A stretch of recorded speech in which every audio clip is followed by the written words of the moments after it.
The empty well. In a quiet valley surrounded by misty mountains, there lived a monk named Rio.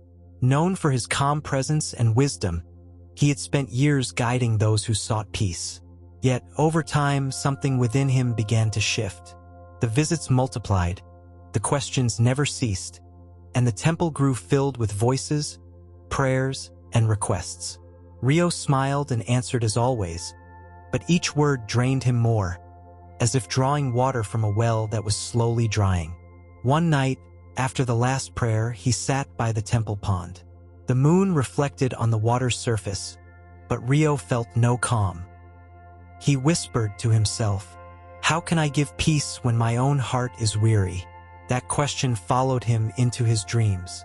At dawn, without telling anyone, he took his bowl, his walking stick, and a small sack of rice.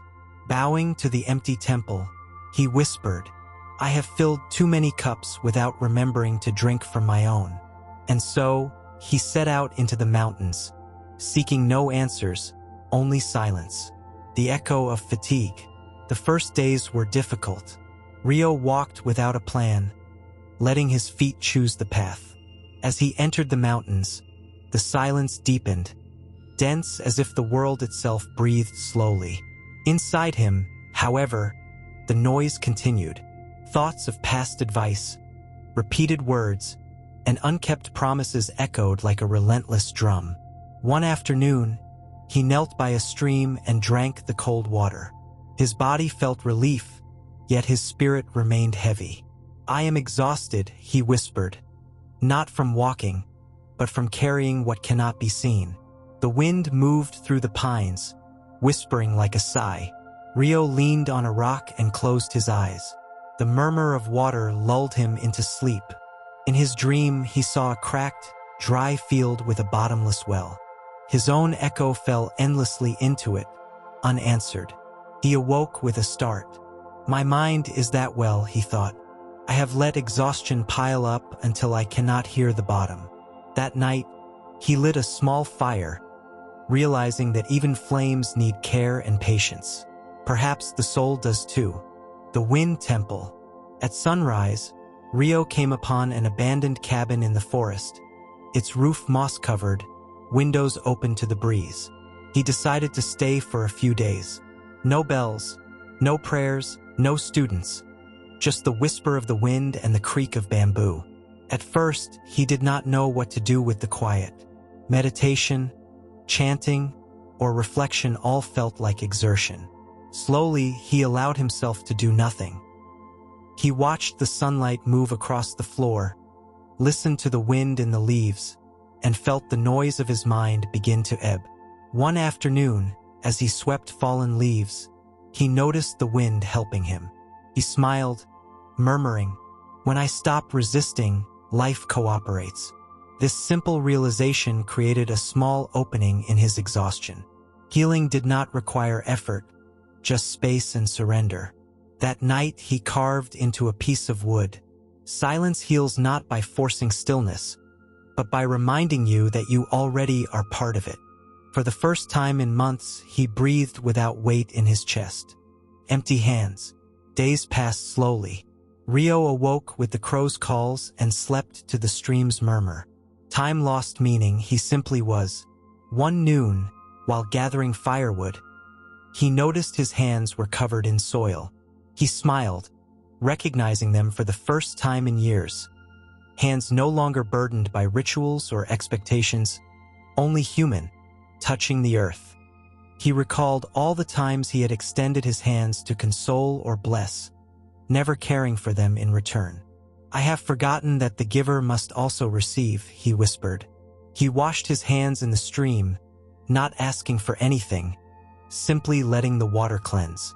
He realized, healing comes not from effort, but from allowing rest. Exhaustion was no enemy. It was a signal. Pause. Restore.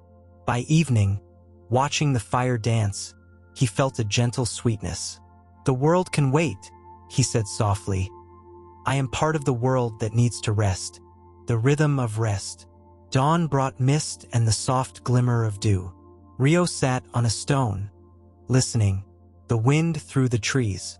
the water's distant murmur, the space between sounds. He realized the world does not rush, but humans forget how to follow its rhythm. He reflected on his years at the temple. The pressure to always teach, always respond, always be calm.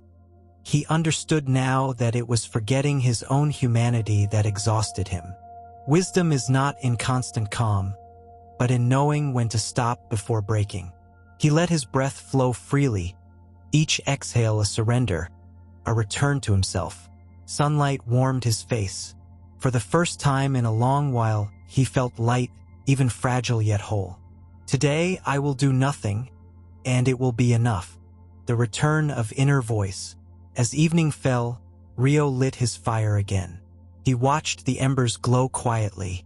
His mind, once restless, mirrored the gentle flicker. A distant crow called, and he felt a familiar voice in the echo.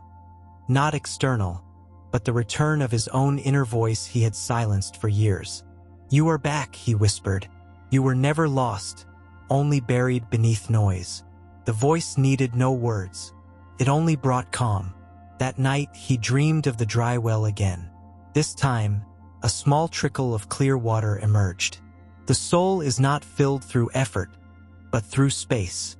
At sunrise he breathed deeply, feeling the weight lift. The flow of life returned to his center. Returning to the valley. Several days later, he felt the gentle pull to return. Not out of obligation but intuition, like a river flowing back to the sea. Before leaving the cabin, he knelt, touched the mossy wood, and thanked the forest for rest.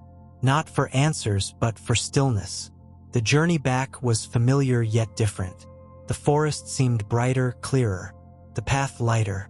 At the temple, monks ran to greet him, eager for news. Rio looked at them with tenderness. "I have been learning to do nothing." A young monk asked, "What do you find in doing nothing, master?" Rio lifted an empty bowl. "Every well needs space to be filled. This bowl, if full, cannot receive more. So it is with us." The temple fell into quiet, not from rules but understanding. That night, looking at the stars, Rio smiled. The fatigue remained, but now it was wisdom. The quiet that blooms. Seasons passed. Winter brought serene cold. Spring brought renewal. Rio returned to teaching, but differently. He spoke not from obligation, but from the humanity of rest. Sometimes a weary student arrived, burdened by life. Rio did not give answers. He led them to the garden, where bamboo leaves whispered in the wind, and said, "Listen, even silence teaches." And within that presence, hearts calmed. He understood. The true teacher is not the one who always knows, but the one who remains peaceful in their own exhaustion. Resting is not stepping off the path, but walking it slowly, allowing shadows and quiet. By the pond, reflecting the moon, Rio saw still water instead of turbulence. He realized, rest does not remove me from the path. It is the path itself.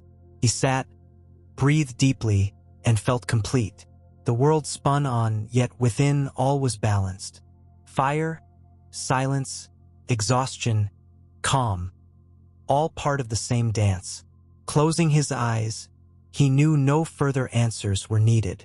When you learn to pause, the universe reaches you. And at that moment, Rio truly rested, not in sleep, but in life itself.